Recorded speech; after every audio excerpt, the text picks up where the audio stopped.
Welcome back. The prime tens theorem, a proposed solution for the twin primes theorem. My name is Manuel P. Rodriguez Velasco.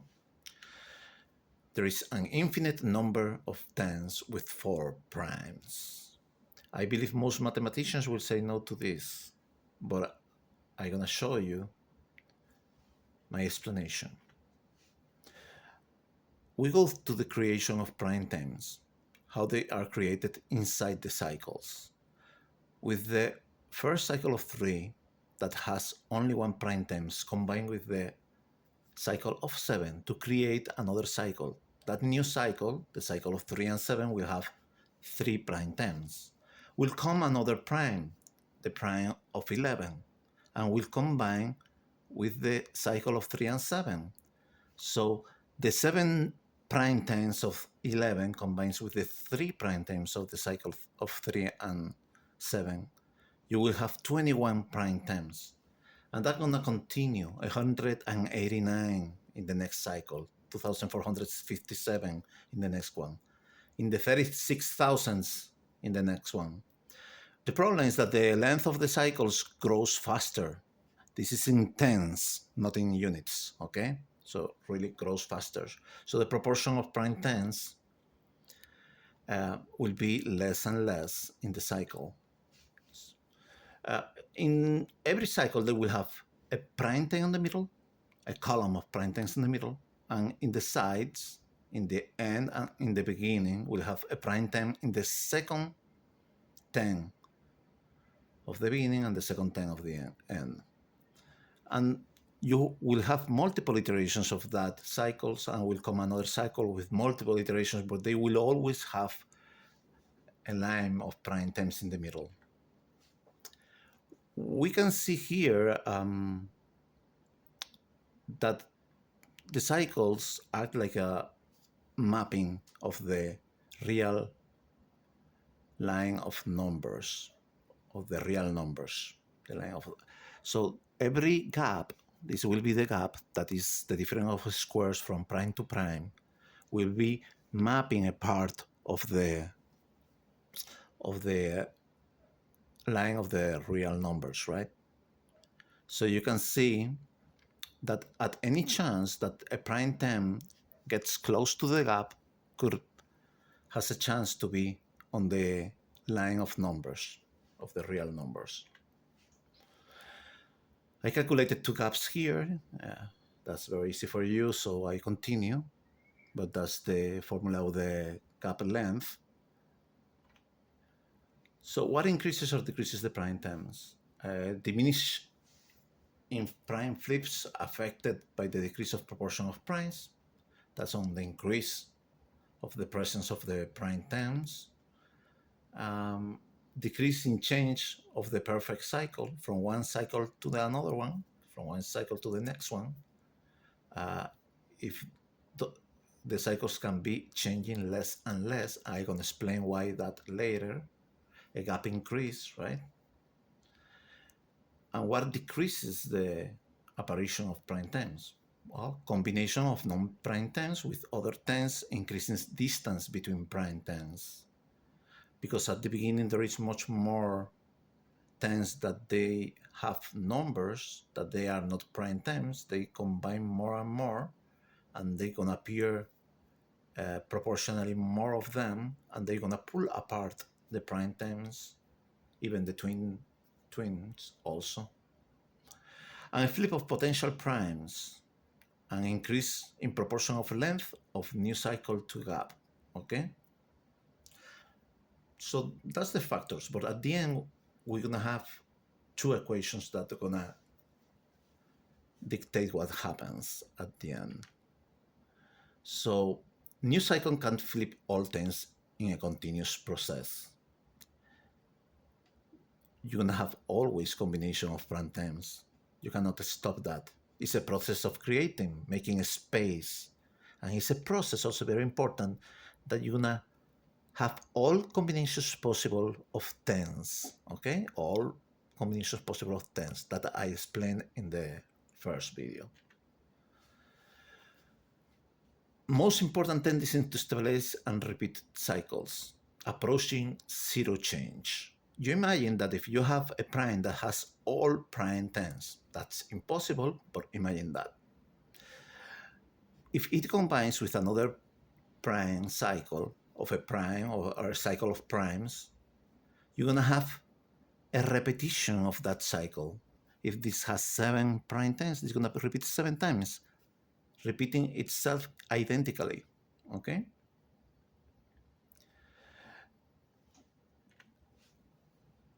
So I made a proportion of duplicate of the previous cycle with the variable v, that will be the prime number n minus 4 divided by the prime number n, right?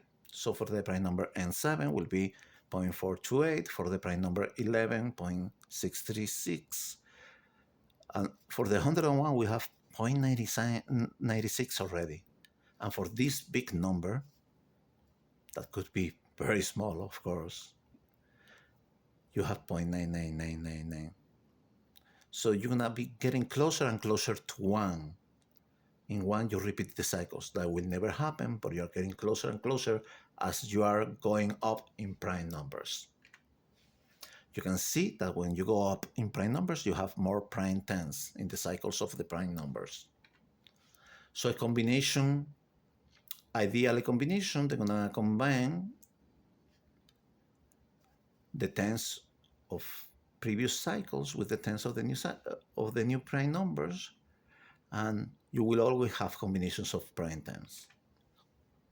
You can see here the length of the new prime numbers in a cycle, prime n, to the length of the cycle. So really the proportion is, wow, very, very big. But the proportion of primes through length doesn't gonna change so much, even there is a change so big in length.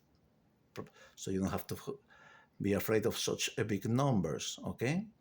And this is the number of cycles that the length of the prime number gotta repeat in the new cycle to complete it, right? Because every repetition can flip primes or potential primes.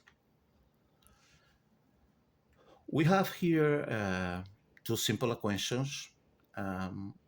Length of the new cycle will be the length of the previous cycle times the prime number n, the next prime, right? And this is this very simple equation.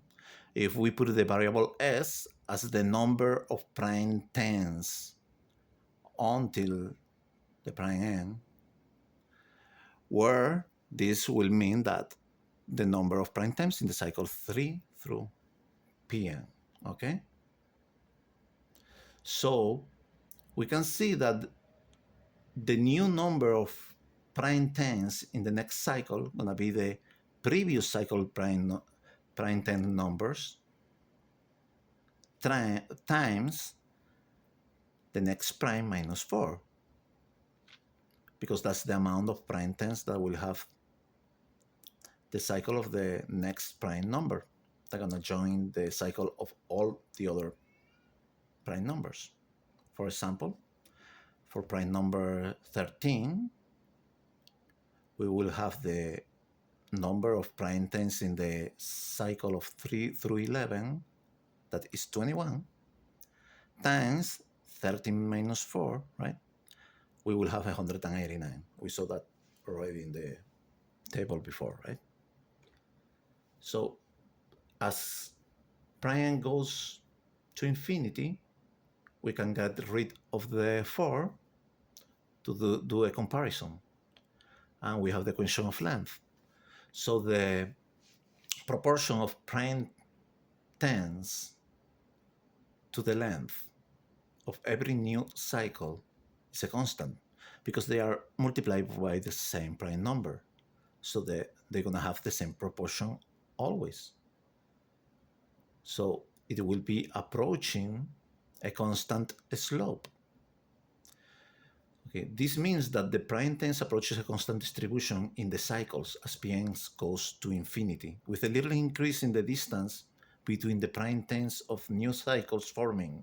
Same will happen to twins, to prime twins, right?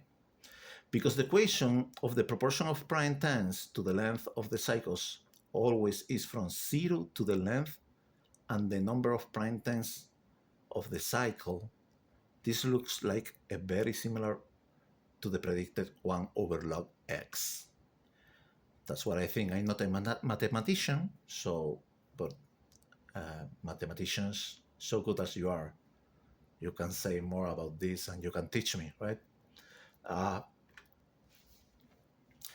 The real numbers line will approach a constant slope of primes. There will be changes always a little bit, but I think it converge. I'm gonna pass and I want to explain. Even the new cycle is gonna be much longer than the previous ones. The prime time is gonna be at a constant distance. As we approach zero change, right? As Pn goes to infinity, the prime times combinations that didn't come out to the real number line will be appearing. But the thing is that they appear so far away that even computers now cannot see what is happening. But at the end, the cycles will be mapping the real line of numbers. They will be mapping that. Even the gap gonna be very small proportionally. They're gonna be mapping the same cycles because they're gonna look more similar to each other. So you're gonna have a Pn minus 1, a cycle that's gonna look similar to the cycle of Pn. The difference is that this one gonna be Pn times the cycle of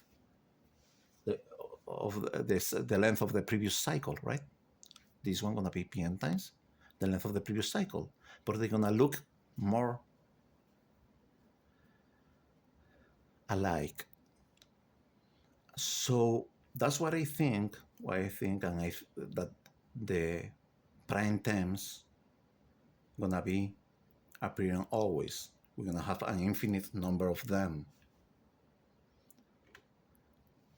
These two equations with also the model of the perfect cycles or the cycles of primes is what makes me believe that there is an infinite number of prime times and twins.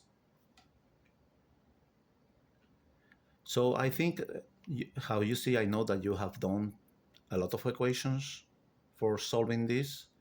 I just did a different approach with a model of the cycles and very, very simple equations. But the logic tells me that maybe this is possible, right? So I have some conclusions. We approach zero change as we approach infinity for an approach to a constant proportion of primes, twin primes, and prime tens. Of course, there is a distribution, right? But every cycle is repeating itself more exactly. Approaching constant slope as number approach infinity. Distance between primes, twins, oh, I wrote twins wrong. My English is not the best. And prime tens never decrease but get stabilized. It always increases little by little, but I think it converges. Tens combines in all possible combinations in a symmetry process, okay? There will be always 10 full of primes. Check relations between Riemann zeta zeros and perfect cycles. Check symmetry cycles with Riemann zeta function line and other lines or concepts.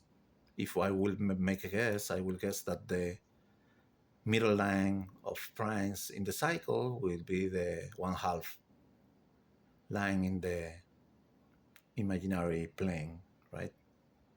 The plane of imaginary numbers and real. And that the primes at the beginning and end of each cycle, the prime tens, will be fit to the 1 and minus 1. in the Riemann plane. There gotta be a combination of